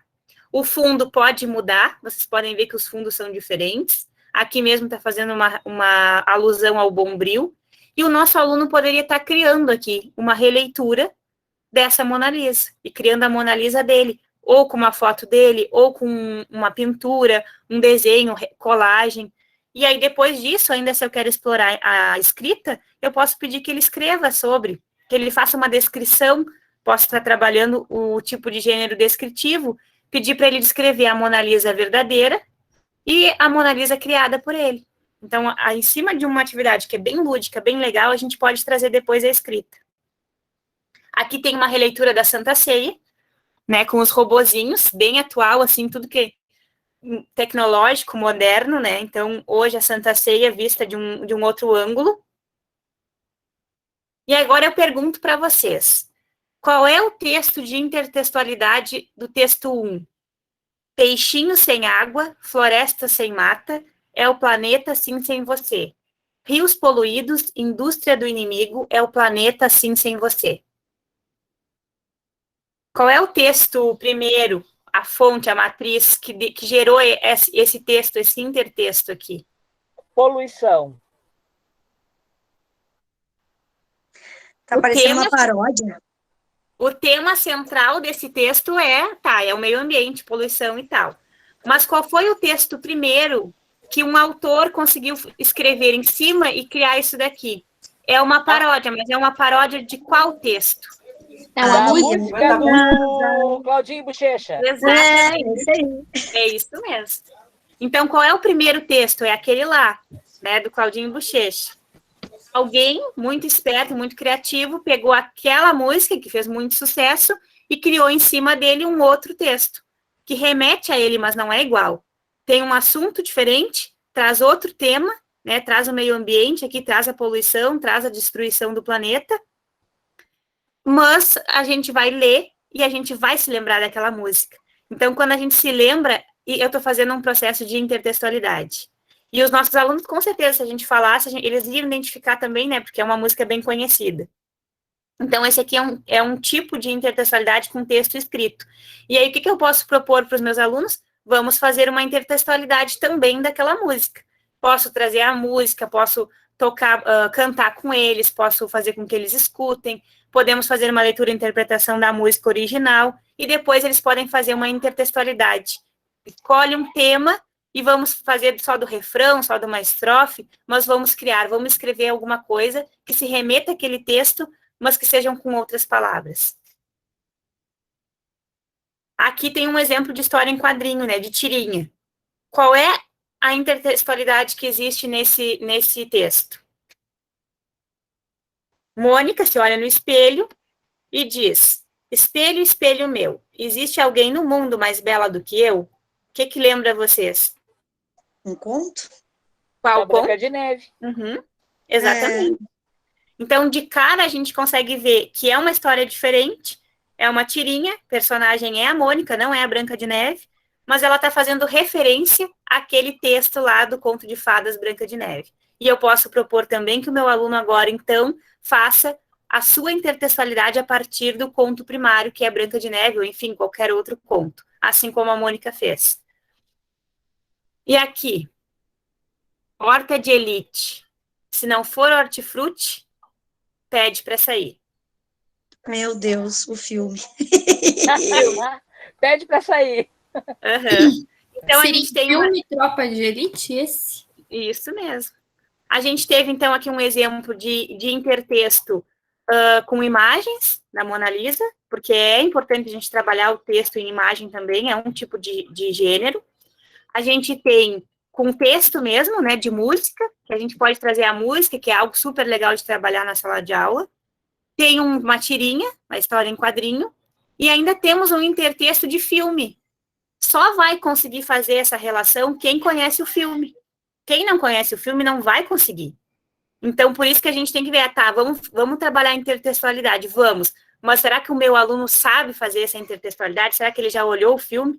Vocês já tinham olhado e conheciam, mas quem não olhou ficou assim, não sei de onde vem essa ideia. E aí a gente pode ir buscando e fazendo esses pensamentos e depois pedir para eles produzirem. Criem agora, então, algo relacionado ao Tropa de Elite de vocês. Aqui era sobre o hortifruti, sobre os vegetais. Mas se vocês fossem criar, o que vocês criariam? E qual seria a frase de vocês? É uma maneira de estar explorando essas ideias que vêm criativas, assim, espontâneas, e colocar no papel, através do desenho, através do recorte, e através das frases que eles vão estar escrevendo. E aí a gente tem alguns tipos de intertextualidade. Isso aqui, assim, eu coloquei nos slides mais para vocês ficarem como um recurso, para vocês estarem se apoiando depois, se vocês quiserem trabalhar em sala de aula, porque a gente tem vários tipos de intertextualidade, mas como a gente já está, assim, com 9 horas, eu nem vou me detalhar muito, porque é uma parte mais teórica, né? Então, a gente tem a intertextualidade implícita, que é aquela que vocês fizeram agora, que olharam, leram, escutaram o texto e já se remeteram diretamente ao texto gerador daquele intertexto. A gente tem a explícita, a gente tem a paródia, que é uma das mais divertidas de trabalhar, né? Apresenta a música e aí faz uma paródia em cima, ou já traz outras intertextualidades que existem sobre uma música, porque já existem muitas paródias já feitas no YouTube, na internet. A paródia tem vários sentidos, né? Ela pode dar um recado para a sociedade, ela pode fazer uma parte humorística, então ela pode ter vários tipos de função social. A paráfrase, o que é a paráfrase, né? Que a gente usa muito nos textos acadêmicos. É eu falar o que o autor disse com outras palavras, para não ser plágio, não estar copiando ele. Então, a paráfrase é a gente ler um trechinho, uma frase, e dizer a mesma coisa com outras palavras, que foi o que a Regina fez quando ela contou a história que a gente tinha narrado anteriormente. Ela contou, ela manteve o fio da narrativa, mas ela contou com outras palavras, então ela fez uma paráfrase. Ela manteve todo o sentido da história, mas ela contou de uma forma diferente. E a paráfrase é isso, é a gente apresentar para o aluno frases, trechos para os maiorzinhos, e eles terem que reescrever com outras palavras, mas mantendo a ideia. Né? Então, por exemplo, eu digo a casa de José, e aí eu peço para o meu aluno do 3º ano, agora vamos reescrever com o mesmo sentido. O que eu poderia usar em vez de casa, em vez de José? A gente reescreve, mas mantém o sentido. Temos a epígrafe também, né, que já é, assim, um tipo de texto que a gente usa com os maiores, que são aquelas frases de motivação que a gente usa em inícios de capítulo, inícios de textos, que a gente quer, eu quero fazer um texto, e eu quero colocar uma epígrafe. Eu posso, a BNT me permite. Então, por que a gente não pode fazer isso com os nossos alunos? Qual é a frase inspiradora do meu texto? É uma frase de Paulo Freire, é uma frase de Jean Piaget, é uma frase de um cantor, então eu tenho que saber qual é a frase e qual é o autor da minha frase. Então, dois elementos que eles precisam pesquisar para construir o texto deles. Eu tenho a frase que me motiva e tenho o autor dela. Essa frase não é minha, ela tem um autor. Já trabalhar também essas questões de plágio com eles, porque hoje eles são muito acostumados a pegar na internet, recorta, cola, imprime, entrega para o professor, né? E isso é um plágio. E a gente tem que mostrar para eles o plágio é crime, né? A gente não pode copiar o que os outros escreveram exatamente igual. A gente tem recursos para dizer o que os outros falaram, só que de formas diferentes. A gente pode dizer o que eles disseram, mas através de paráfrase, através de epígrafes, né, nomeando o nosso autor. Com os maiores, a gente já pode começar a trabalhar a citação, que quando eles chegam na faculdade, muitos não sabem fazer uma citação no texto, né, não sabe o que é citar um autor, não sabe o que é uma citação direta, indireta, e isso a gente já pode fazer lá no 7º, 8º ano, trazer pequenas citações e pedir para que eles estejam reproduzindo dentro de um texto. Vamos citar a ideia de tal pessoa, e vamos fazer com que isso seja uma ideia geradora de outras ideias dentro do nosso texto. Tradução, né? Quem trabalha com língua inglesa, língua espanhola, é muito interessante, assim, a gente não é uma ideia ultrapassada, a tradução é necessária, ela faz com que a gente organize as estruturas de outra língua na nossa língua e vice-versa. Então, é uma atividade bem interessante também dentro da intertextualidade. Por quê? Porque eu vou estar falando a mesma coisa que alguém falou em outra língua, só que na minha língua, então é diferente. Então, é um tipo de intertexto. E aí eu vou trazer uma atividade também prática para a gente fazer, antes da gente finalizar. Também não quero ser muito extensa, que eu sei que todo mundo está cansado, mas vou propor e vocês me digam se aceitam a proposta. Eu trouxe para a gente discutir um pouquinho o poema Meus 8 Anos, de Casemiro de Abreu. E aí eu trouxe um trecho, né, um pedacinho do texto original. Ó, que saudades que tenho da aurora da minha vida, da minha infância querida, de que os anos não trazem mais. Que amor, que sonhos, que flores, naquelas tardes fagueiras, à sombra das bananeiras, debaixo dos laranjais. Então, eu acho que todo mundo conhece esse poema, né? Ele é bem conhecido, ele traz como tema central a saudade de coisas que aconteceram na infância do autor, de momentos que ele tinha vivido e que hoje ele externou no papel, na escrita. E aí eu proponho para nós agora fazer de forma escrita, quem não quiser dividir, não divide, quem quiser partilhar, partilha, mas vamos tentar fazer uma intertextualidade desse texto. O que a gente poderia escrever com as nossas palavras, com os nossos relatos da nossa infância, ou de outro tema, que não seja saudade, que remeta a esse texto, que tem alguns trechos que fiquem parecidos, que quando o meu leitor leia, ele consiga identificar que a minha inspiração foi o texto Meus 8 Anos, de Casemiro de Abreu. Topam? Tamires, mexeu no fundo do baú. Tu sabe que agora eu sentadita aqui, né, na cozinha, justamente na casa onde eu morei até os 15 anos, a minha mãe lavava a louça, quando estava lavando a louça, às vezes saía pedaços desse poema, né? E não tem como não lembrar dela dizendo, que saudades eu tenho. Eu já até estava meio que cantando junto, porque aquilo era meio que cantado. Um pedacinho ela sempre dizia, eu acho que talvez até quando ela sentia saudade. Então, para tu ver como isso mexe, a leitura mexe em lembranças na vida da gente, né? E não tem como não falar em saudade escutando este poema, né? Não tem como não. E tudo que a tua mãe fazia era um tipo de intertextualidade, de forma oral, mas ela estava remetendo uma emoção dela, naquele momento, através de um poema que já existia na literatura. Parece mentira, né? Mas como as lembranças trazem, né? Sempre nas questões de leitura mesmo, como a gente lembra, né? E quando a gente está separando com leitura e com escrita, a gente vai reproduzir o que a gente tem de vivência. Então, as memórias que a gente guarda, né, as vivências que a gente traz, elas são fundamentais na hora de passar para o papel. E, às vezes, um aluno que é tão sofrido, que só tem coisa negativa, pense em o que ele vai escrever. Aquele aluno que só tem aquela realidade trágica, que apanha todos os dias, que não tem um alimento nas horas certas, e aí eu peço para ele fazer um texto, né? Então, assim, essas coisas a gente também tem que ponderar na hora de fazer uma proposta de produção textual, porque a escrita é sentimento, a escrita é emoção. A gente vai colocar no papel as bagagens que a gente já tem, né? Então, tudo que a gente puder ofertar para o nosso aluno de conhecimento antes de escrever vai oportunizar que a escrita seja mais criativa e mais rica. Não, e agora, Tamires, ouvindo a Tati falar ali, né, que a mãe dela falava esse poema, assim, a gente nota assim, como a gente teve o privilégio, a gente teve a defasagem da tecnologia, né?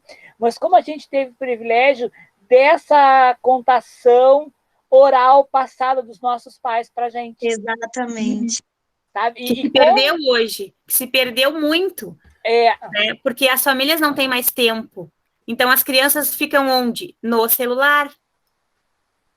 Né? Não, e como a gente perdeu de não ter aproveitado essas contações para redigir alguma coisa para a gente ter. Sabe assim, ó, a minha avó, eu tinha uma avó que morou comigo até 93 anos.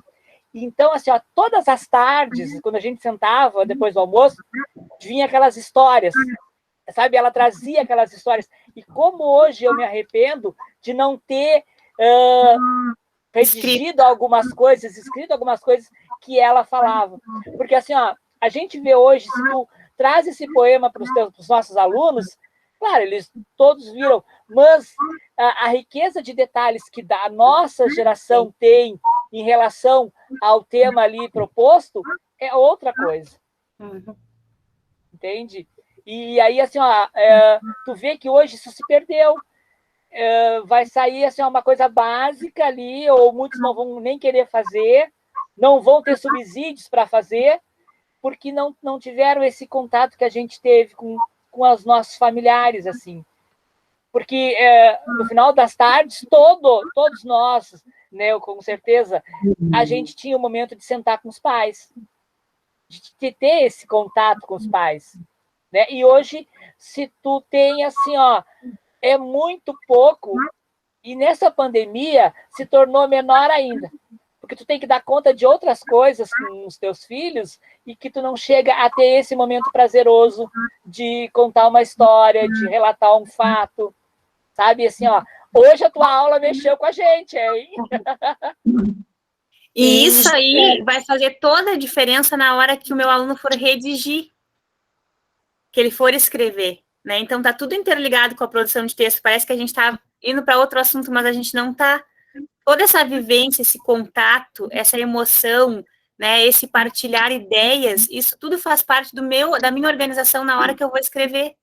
E se eu não tenho isso, eu não sei o que escrever. E é o que está acontecendo hoje com os nossos alunos. Eles não sabem escrever porque eles não têm isso. Então, Iris, eu acho assim que eles não tiveram a infância que a gente teve, né? E, por exemplo, assim, eu de fora, a gente foi criada para fora, eu morei sempre para fora, a gente tinha cavalo, tinha animal, tinha esse compromisso para cuidar, eu ia para o colégio de carrocinha. Então, quer dizer, se tu me perguntar alguma coisa, eu vou te contar um monte de coisa. Agora, se tu perguntar para a minha filha, que a minha filha tem 21 anos, 22 anos, se tu perguntar algo para ela, o que ela vai te dizer? Que vive só na internet, assim como nós estamos agora. Ela não teve infância. Eu tive, a Tati teve lá. Quantos colegas que tiveram a infância? E esses jovens não têm, eles não vão ter nem o que escrever na vida deles.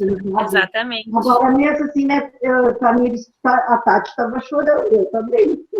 Então, assim, ó, é uma coisa que voltou o nosso passado, entende? E os jovens não vão ter isso, né, Tamires?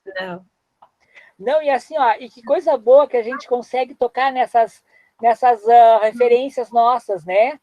Quando a gente consegue, com um texto, remeter a fatos bons, a fatos não tão bons assim, mas que nos lembram de tu sentir o cheirinho da louça sendo lavada ali, né? De coisas assim, isso é maravilhoso.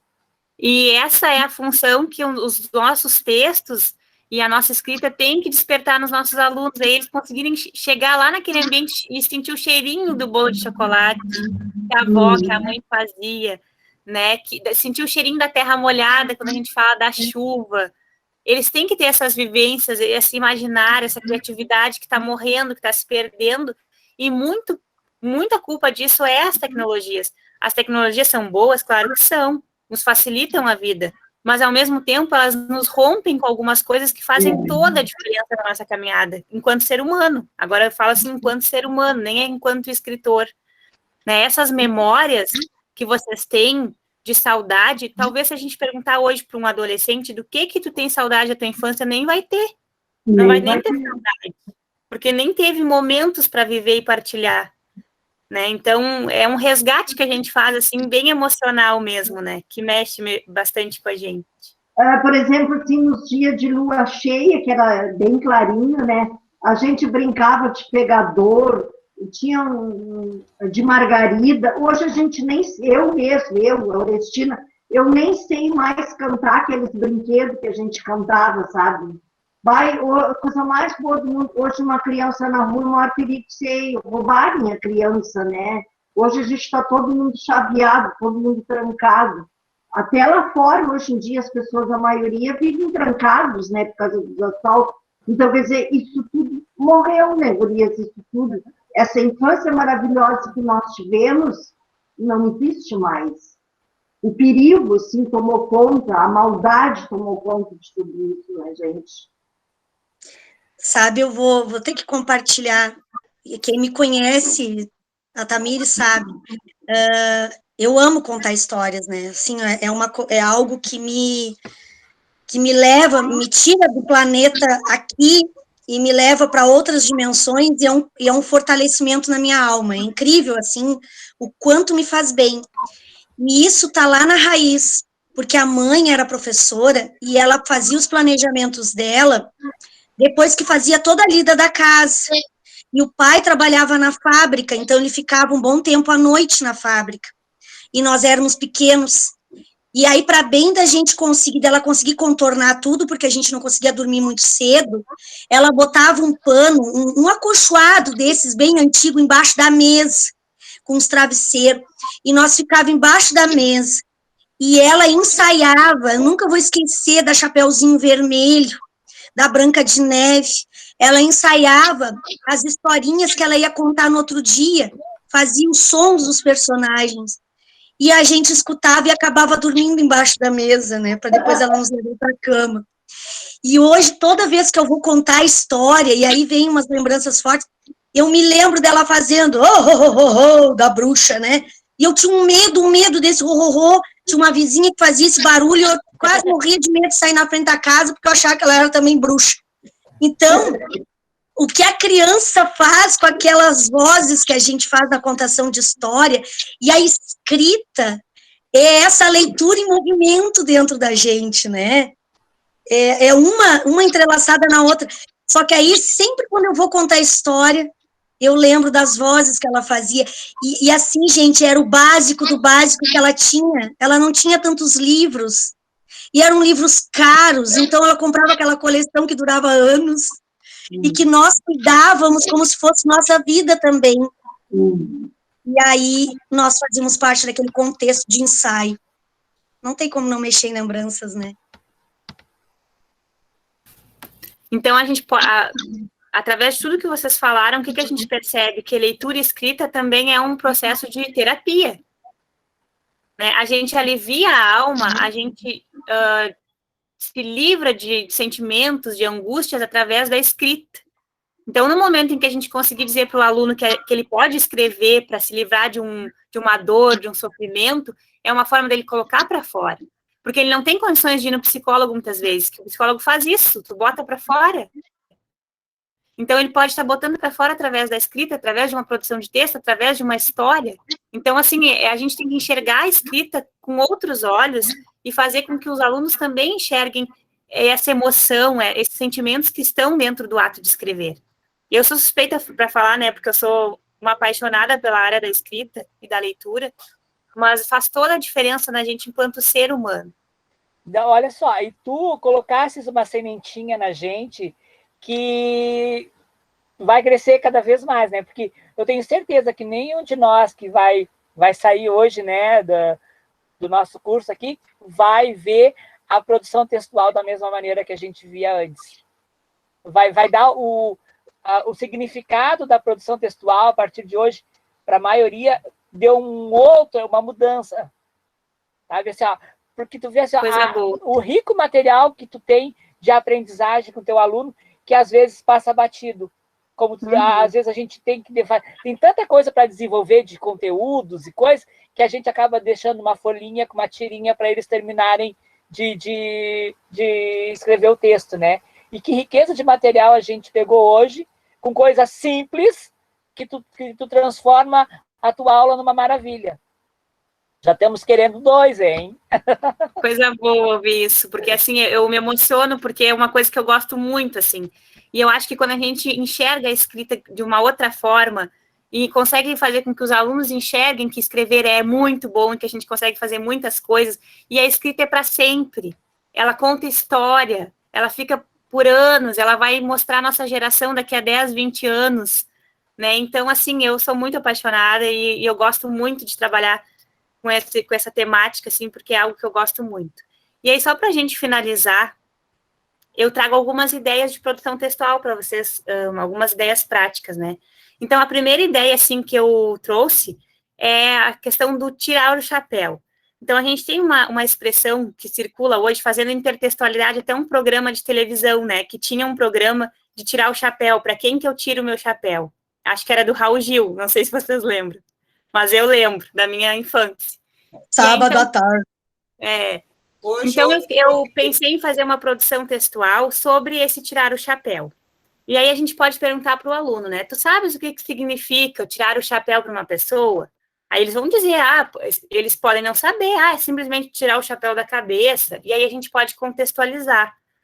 O que é tirar o chapéu? É quando eu admiro uma pessoa, né? Quando ela tem uma importância, quando o que ela faz é tão relevante na minha família, na minha vida, numa comunidade, que eu tiro o meu chapéu para ela. E aí a proposta é escrever um texto contando para quem que eles tirariam o chapéu deles, na família, na comunidade, nos amigos que eles têm, e aí eles iriam redigir, escrever, comentar quais são os motivos que fazem eles tirarem o chapéu para a Mariazinha ou para o Joãozinho, e aí depois dessa escrita que é tão individual, assim, porque eu tiro o meu chapéu para alguém que o seu José não tira, a gente então faria todo aquele processo, né? O professor corrige, devolve, o aluno passa limpo, partilha com os colegas para quem que ele tira o chapéu, lá da minha família para quem que eu tiro o meu chapéu. Isso tem um valor enorme. Então, essa seria uma das ideias. Posso falar um pouquinho, Camille? Claro. A escola nossa vai fazer 93 anos agora, dia 17 de agosto. E eu estou responsável pelo projeto do aniversário. E a gente já está participando dessa atividade. A gente está acolhendo ex-alunos, ex-professores, os alunos atuais também, né? E já está começando a chegar um material, assim, né? Até o pessoal pediu para fazer um vídeo, para ter ideia do que poderia falar, né? Ainda não fiz, eu tenho meio receio de vídeo, mas vou ter que fazer. Então, vai ser, acho que, muito interessante, porque eu gostei, surgiu a oportunidade de eu fazer isso aí, né? Deus me iluminou para mim fazer essa atividade. Eu achei bem interessante. O pessoal está adorando, e eu acho que nós temos uns 15 minutos para fazer esse trabalho. Eu acho que a gente vai fazer durante a semana, porque vai ter tantas pessoas participando, que eu vou ter que aproveitar durante a semana no Facebook da escola e colocando, porque uma mesmo já falou 2 minutos e meio. Tanta coisa que ela tem para falar para tirar o chapéu para a escola Garibaldi, né? Então, o Brasil inteiro, até no exterior, a gente já sabe que tem gente que mora, né? Então a gente está atrás, né? Vai ser bem trabalhoso, mas acho que vai ser super gratificante. E olhem a função social que a escola tem, né? Quantas pessoinhas já passaram por ali? E onde estão essas pessoinhas hoje? E poder fazer esse contato de quem já passou com quem está atualmente, até para valorizar a escola que a gente tem, né? Para resgatar essas memórias. É muito fantástico, assim, é um trabalho maravilhoso. Outra ideia, então, seria falar sobre a sua palavra favorita. Todo mundo tem brinquedo favorito, cor favorita, roupa favorita, comida favorita, mas e palavra? Quais são as palavras que a gente tem favorita? A gente tem que ter umas palavras favoritas. Quais são as melhores palavras que mexem com a gente? Então, pensar na palavra favorita, relacionar com momentos da nossa vida, e aí escrever uma poesia ou qualquer outro gênero textual sobre essa palavra favorita. Aqui, então, eu trouxe a ideia de sortear uma frase para cada aluno. Então, cada aluno, se eu tenho 30, se eu tenho 20, se eu tenho 10 alunos, cada um receberia uma frase diferente e teriam que fazer uma descrição, uma narrativa a partir daquela frase. Então, aqui eu recortei da internet alguns exemplos de frases que estão sempre na perspectiva do eu, da primeira pessoa do singular. Então, caminho sozinho pelas ruas da cidade, olho em volta e observo o quê? Então, é eu que vou descrever, eu que vou narrar, eu sou, naquele momento, o narrador da história, ou o descritor daquela história. Então, colocando esse eu como funcionalidade na escrita. E aí, cada um teria uma história muito diferente, porque o começo dela seria diferente, as frases motivadoras seriam diferentes.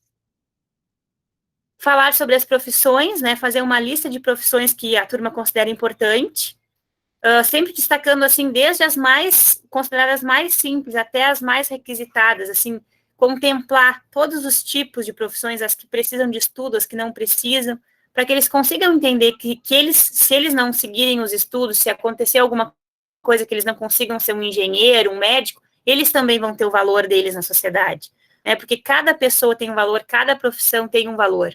O lixeiro é muito importante, a doméstica é muito importante, a babá é assim, uma das mais importantes, né, para as mães que querem trabalhar, que querem ter uma outra função social. Então, frisar, assim, que todas as profissões são muito importantes. E aí, então, imaginar que eles vão passar um dia da vida deles exercendo uma profissão. Eles vão escolher uma e eles vão imaginar que eles vão ser aquela profissão por um dia. E aí eles vão contar, descrevendo com detalhes o que aconteceu nesse dia, quais foram os momentos que eles viveram, o que eles fizeram, onde que eles foram, qual foi a rotina deste dia. E aí também trabalhar com a perspectiva do diário, porque o diário, ele é muito particular, mas muito importante, né? Fazer essas memórias através do diário. Então, organiza com os alunos um caderninho, pode ser feito com rascunhos, enfim, com papel pardo, para ser um diário. Cada um vai ganhar um diário, um caderninho. Pode ser um diário das aulas ou do dia vivido. O aluno precisa ter um momento do dia na sala de aula que ele vai parar, toda a turma vai parar e ele vai escrever ali o que aconteceu naquele dia. Lembrando que o diário é particular, então se eu não quiser compartilhar, aquela escrita é só para mim. Porque a gente também tem essa exploração de escrita minha, a escrita que não tem a função social, que é para mim, relatar coisas particulares que eu não quero que ninguém leia. Isso também é importante de trabalhar com os alunos. A escrita tem a função social? Tem. Mas e se eu não quero dividir, que é uma escrita minha, pessoal, eu posso escrever. E é muito importante também essas escritas em sala de aula. Então, criar esses momentos de diário, que ele vai descrever como é que foi a aula, o que ele fez, o que ele aprendeu. Faz um resgate de conteúdo, né, um resgate de resumão do dia, da aula, do que ele aprendeu, e ele está escrevendo e exercitando a escrita, que é tão importante. E aí eu trago também aqui uma frase para a gente finalizar, que escrever também cura as dores da alma. Então, eu nem sabia que o nosso encontro ia tomar a proporção emocional que tomou, mas trouxe para a gente finalizar, porque realmente escrever cura. Né? Então, essas escritas particulares, que os alunos podem ter a oportunidade de fazer, que o professor pode olhar, porque eles não se importam que o professor olhe, porque eles têm no professor aquela figura maior de amparo. Muitas vezes a gente pode descobrir, através das escritas de diário, até uma realidade que o aluno está vivendo, está sofrendo, que a gente pode ajudar de alguma forma. E aí eu trago essas ideias aqui, mas eu vou passar para vocês no grupo do Whats 10 ideias de produção textual da Nova Escola, que eu assino a Nova Escola, né, é um plano particular que tem essas 10 produções textuais, que eu vou passar para vocês no Whats, que são muito boas, assim, que trabalha vários gêneros textuais, que pode ser aproveitado dos pequenos até os maiores. Então, é um material bem completo que eu vou passar para vocês ali no WhatsApp. E aí, espero, assim, que vocês invistam na escrita dos alunos, que vocês explorem, deixem eles escrever, façam esse processo, né, de devolução, de passar a limpo, de reescrever, de apresentar, de deixar eles curarem as dores da pandemia através da escrita, né, porque vai ser muito bom. E a gente vai estar, de uma forma bem emotiva, a gente vai estar resgatando um déficit que está muito grande hoje nos nossos alunos, que é a escrita, né, que eles estão com muita defasagem. Algo que a pandemia deixou de marcante foi essa supressão da escrita, né, da leitura e da escrita, que os nossos alunos estão escrevendo muito mal, muito pouco. Então, a gente tem que resgatar essas formas mais lúdicas para aí começar a introduzir eles novamente nesse mundo de leitura e de escrita. Vou passar também para vocês ali esses slides todos, para vocês aproveitarem conforme quiserem e puderem. E vou colocar a lista de presença lá no nosso grupo, que eu acho que fica melhor do que aqui no bate-papo. Já vou colocar lá agora, após término da nossa aula. Não sei se alguém tem alguma coisa para falar. Só agradecer. Agradecer o carinho de todas. Obrigado, gurias, por essa partilha, né, de novos conhecimentos. Obrigado, Tamires, foi muito bom o nosso curso, né? Pena que foi só 2 dias, mas quando tiver o 2, a gente está aí. E obrigado por tudo, assim, e obrigado por me trazer, assim, ó, essa nova visão da produção textual, tá? Que muitas vezes a gente que não é da área das letras, a gente meio que vai empurrando com a barriga essa parte, né, de produção textual, e a partir de hoje a gente tem uma nova visão. Foi muito bom. Muito obrigada, seu José. Eu que agradeço, assim, por essas partilhas que nos fortalecem, né, Tati? A gente está sempre conversando sobre isso, como a gente sai fortalecido. Tu sabe, Tamires, que eu achei que o curso não ia ser tão bom. Eu não sou muito mansa da coisa, a Tati está acostumada comigo. E eu, quando começou a falar que ia ser bastante, assim, como é que tu falou, assim? Teórico. Menina, eu fiquei assustadíssima. Aí eu pensei assim, me inscrevi agora, mas eu vou fazer, para ver o que acontece. Se caso eu não gostar, né, digo para a Tamires e cair fora. Mas eu estou encantada, me apaixonei. E adorei, assim, essa explicação que tu nos deu, assim, como é que nós vamos trabalhar para fazer com que essas crianças cada vez escrevam mais. Estou muito feliz e muito agradecida por ti e por todos. Coisa boa, dona Lestina. Era bem essa a intenção da oficina, assim, despertar esse gostinho que a escrita pode nos trazer. Esse encantamento, né, que a gente tem pela leitura e pela escrita. Gratidão, muita gratidão por esses momentos. A gente também fica encantado da maneira como tu te expressa, né? Bem com calma, assim, muito bom. Tu e a Gabriele, mas tu mais calma do que ela, né? Então a gente pega tudo direitinho, né? Foi muito, muito bom. Muito obrigada por tudo, adorei. Também adorei ver a Tati, né, Tati? Estava com saudade tua, né, Tati? Ontem eu curti uma live tua. Depois da pandemia a gente se encontra. Manda um beijão, um abraço pro seu João, né? Estou com saudade dele. Coisa gente, boa. Pela gente não poder fazer uma aula presencial. Mas certo dia a gente poderá fazer, se Deus quiser, né? Sim! Com certeza. certeza. Encontraremos por aí, né? Coisa bem boa um momento desses, gente, assim, ó, que as coisas tinham, né, um objetivo, mas ela permeou outros caminhos paralelos ao objetivo, né, geral. E aí a gente percebe que sempre tem um toque do divino, né, em tudo, né, para a gente reencontrar as pessoas que a gente gosta, através dessas janelinhas, fortalecer as lembranças do passado, que elas são importantes para nós construirmos o nosso presente, e permear o futuro, que vai dar certo, de qualquer maneira vai dar certo, porque a gente está dando melhor, não é por acaso, né? Mas tão bom ver vocês e escutar. E a Tamires e a Gabi, elas têm um sedativo, a voz é calma, serena, e até aquela que é mais elétrica fica mais calma, sabe? É muito bom. Pena ser só 2 dias, né? Tinha que ser um pouquinho mais. E assim, ó, a gente conseguiu, cada um na sua especificidade, da sua área, tirar o proveito das explicações sobre a produção de texto, levando para o seu dia a dia na sala de aula. Os que são da educação infantil, os que são dos anos finais, os que são da educação especial, cada um conseguiu pegar a essência do que tu queria nos passar. Isso, então, foi muito bom. Coisa boa. Vamos fazer uma paródia do Investe em Mim, né? Investe em nós, mais outro cursinho para nós. Olha a intertextualidade a 1000 pelo Brasil. Mas então tá, pessoal, eu vou colocar a lista de presença lá no grupo, não esqueçam de assinar, que em breve a gente vai estar fazendo os certificados e enviando pelo e-mail de vocês. Se alguém precisar do certificado impresso, não tem problema, tá? E vocês nos avisem que a gente imprime e assina. Tá bem? Tá. Gente, foi um prazer, se cuidem, fiquem com Deus. Os que continuam no T, a gente se vê. Beijão para Bom, todos. muito obrigada por tudo. Beijão. Tchau, tchau. Obrigada, Carla. beijo. Bom que vocês gostaram. Fiquem bem, viu? Se cuidem. Um beijo.